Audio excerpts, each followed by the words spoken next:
साथियों, आप सभी को मेरा नमस्कार। आप हैं सुभाष सैनी के साथ सब कुछ जानो चैनल पर और आइए जानते हैं कि क्या खबर है। हमने पिछली वीडियो में शी जिनपिंग के बारे में बताया था, जो चीनी राष्ट्रपति हैं, तो उन्हीं से रिलेटेड हम फिर एक खबर लेकर आए हैं। शी जिनपिंग के गायब होने के पीछे चीन आर्मी जनरल 3 महीने से चल रही थी साजिश भारत के लिए खतरे की घंटी क्यों है। तो ऐसे में आप देख सकते हैं जो ये फोटो है, ये शी जिनपिंग राष्ट्रपति चीन के हैं। तो चीन के राष्ट्रपति शी जिनपिंग क्या आंतरिक मोर्चे पर जूझ रहे या फिर कुछ प्लान चल रहा है भारत के पड़ोस में, यह गेम से संदेह पैदा कर रहा है। तो समझते हैं पूरी बात। भारत के पड़ोस में खुद को पॉपुलर पावरफुल बनाने मानने वाले चीन में कुछ गड़बड़ चल रही है। तो शी जिनपिंग के 21 मई से 5 जून तक गायब रहने की खबर जो आई थी, 6 से 7 जुलाई को ब्रिक्स की होने वाली बैठक से दूर रहने के लिए तरह तरह के कयास लगाए जा रहे हैं। तो ऐसे कयास क्यों लगाए जा रहे हैं? तो ऐसा मानते हैं कि ऐसा दावा किया जा रहा है कि शी जिनपिंग अपनी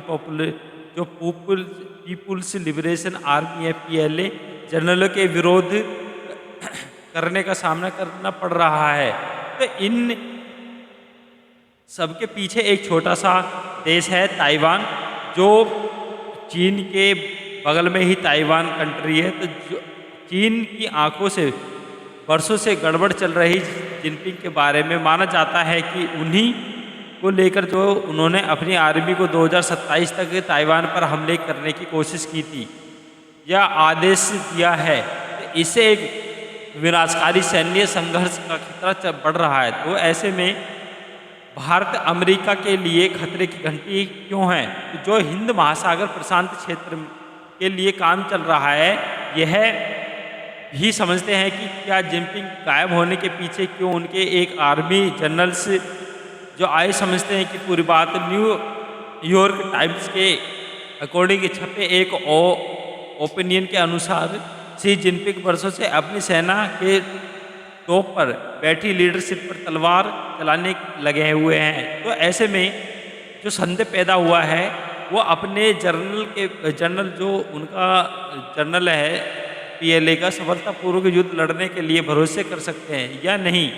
पिछले 2 सालों में 2 रक्षा मंत्रियों की पीपुल्स लिबरेशन आर्मी PLA के कई वरिष्ठ अधिकारियों और उनके पदों से हटाया गया है। तो इनके रॉकेट फोर्स के शीर्ष नेता भी शामिल हैं, जो चीन परमाणु हथियारों को नियंत्रण करती है। तो यह जनरल जिनपिंग को असंतोष पनप रहा है, तो वो जिनपिंग के खिलाफ मौन बगावत कर रहे हैं। तो ऐसे में तो उन्होंने सोचा कि जो PLA की जनरल और आर्मी के जो प्रमुख सेना है, तो इसको मतलब राष्ट्रपति शी जिनपिंग को ही हटा दिया जाए। तो जिनपिंग की अगुवाई में चीन टॉप पदों पर से हटाने वाली सिलसिला जारी है। यानी कि जो हालात रिपोर्ट वहाँ के अनुसार बीते मार्च जनरल में वेई डोंग को भी हटा दिया गया है। वह देश के दूसरे सबसे बड़े अधिकारी हैं, क्योंकि ऐसे में सीधे शी जिनपिंग की रिपोर्ट करते हुए ताइवान पर संभावित आक्रमण प्लान बनाने में जो शामिल थे।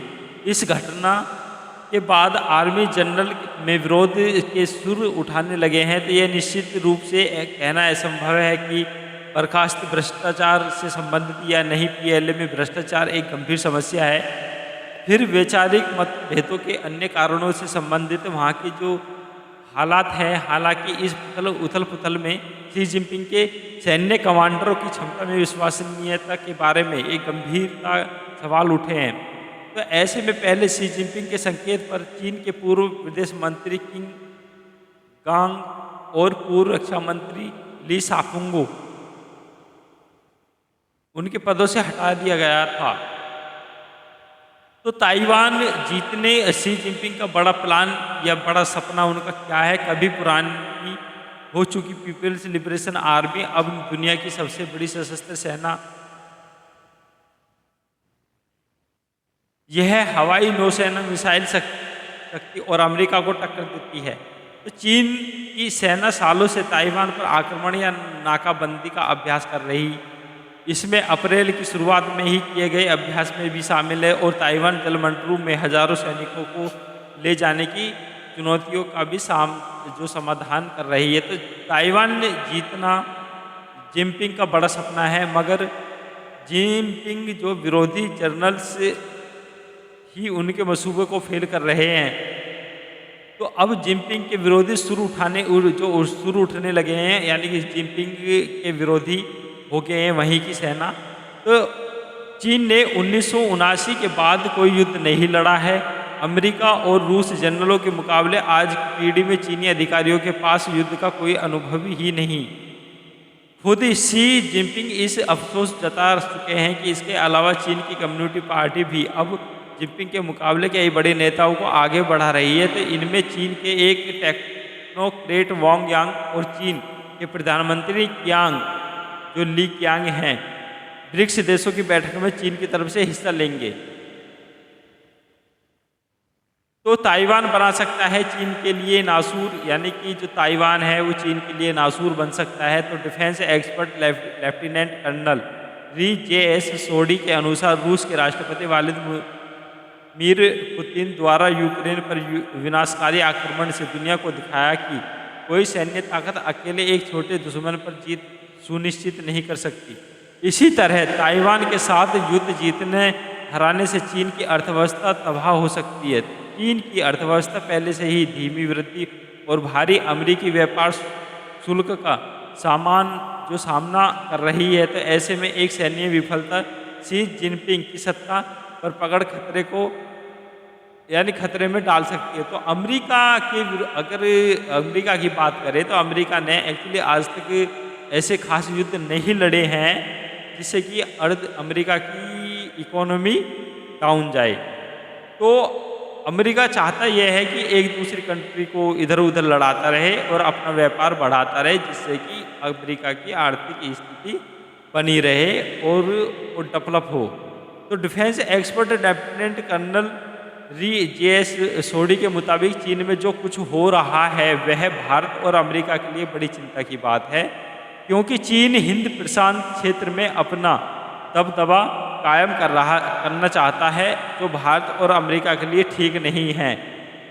जिनपिंग अपना रुतबा फिर से वापस लाने के लिए ताइवान पर हमला कर सकता है या फिर प्रशांत क्षेत्र में एक युद्ध को भड़का सकता है। तो ऐसे में भारत अमेरिका दोनों ही देश चीन में चल रहे घटनाक्रम पर बारीकी से नज़र रखे हुए हैं। चीन दक्षिण चीन सागर पर पहले से ही दबदबा कायम हुआ है। तो मेरे प्रिय साथियों, बात यह है कि उधर रूस और यूक्रेन का युद्ध हो रहा है। तो रूस और यूक्रेन युद्ध में जो असफलताएं पाई गई हैं कि छोटी कंट्री बेशक हो लेकिन दबाव में नहीं आती। अब रशिया के साथ जो यूक्रेन युद्ध हो रहा है करीब 2.5 साल से ऊपर हो चुका है। तो ऐसे में कोई भी छोटी कंट्री को नीचे दिखाना चाहिए कि कहीं ना कहीं किसी न किसी कंट्री का सपोर्ट मिलता है। तो अमेरिका जो है, अमेरिका के साथ अभी ऐसे खास युद्ध नहीं हुए जिससे कि जो है अमेरिका की इकोनॉमी नीचे जाए। तो अमेरिका इधर उधर ही युद्ध कराता रहता है जिससे कि और कंट्रियों की इकोनॉमी डाउन हो और US डॉलर जो है अमेरिका का बना रहे। हुआ भी यानी ऐसे केस पहले कई हुए भी हैं। तो मेरे प्रिय साथियों, जैसी भी आगे की अपडेट आती है तो आप लोगों को बता दिया जाएगा। Thank you for watching this video. और हमारे चैनल को शेयर और सब्सक्राइब जरूर करें मेरे प्रिय साथियों। एक छोटा सा आपसे विनती है कि जो है हमारे चैनल को सब्सक्राइब जरूर कर दें। यही एक मोटिवेशन है जिससे कि आप हमारा हौसला बना रहता है। जय हिंद, जय भारत।